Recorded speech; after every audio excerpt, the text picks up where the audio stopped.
हा बघा आपला छोटा मावळा गडाच्या वाटेवर कसा धावत सुटलाय. त्याला दम लागलाय पण थांबायचं नाव घेत नाहीये.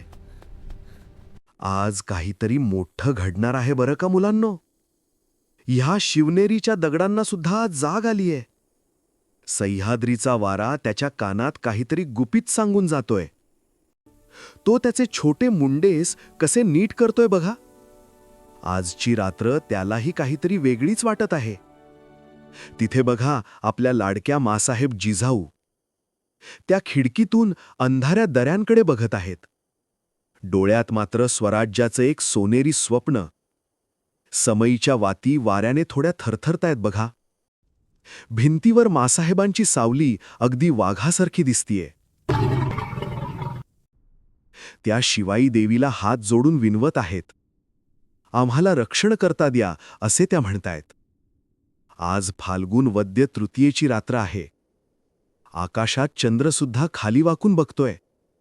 आपला छोटा मावळा खांबाच्या मागे लपून सगळं बघतोय. झाडं सुद्धा श्वास रोखून उभी आहेत. अचानक ती शांतता एका आवाजाने मोडली. किल्ल्याच्या भिंतींना जणू सुखद धक्का बसला आहे. एका तान्ह्या बाळाच्या रडण्याचा आवाज आला.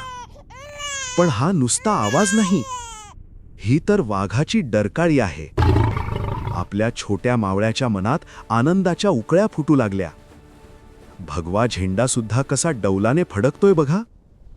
पहारेकऱ्यांनी आनंदाने मोठ्या मशाली पेटवल्या आहेत. ऐका, तो तुतारीचा गंभीर नाद घुमला. सह्याद्रीच्या कड्या कपारीत आपल्या राजांचा जन्म झाला. मासाहेबांनी त्या चिमुकल्या जीवाला प्रेमाने जवळ घेतलं. त्यांच्या डोळ्यात आता अश्रू नाहीत तर मोठा अभिमान आहे. शिवाई देवीच्या नावावरून बाळाचं नाव ठेवलं शिवाजी. लाकडी पाळण्यात आपले राजे कसे शांत झोपलेत. मासाहेब हळूवार हाताने पाळणा हलवत आहेत. त्या बाळाला त्या स्वराज्याची गोष्ट सांगत आहेत. हा छोटा मावळा हळूच जाऊन पाळण्यात वाकून बघतोय. बाळाच्या त्या लहान मुठीत केवढी ताकद दिसतीये.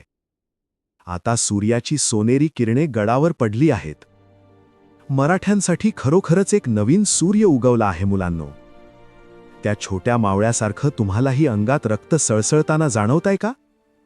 हा इतिहास फक्त त्या मावळ्याचा नाही तर तुमचाही आहे.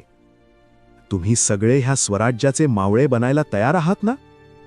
चला तर मग आपण मिळून नवीन इतिहास घडवूया. जय भवानी, जय शिवाजी, बोला जोरात.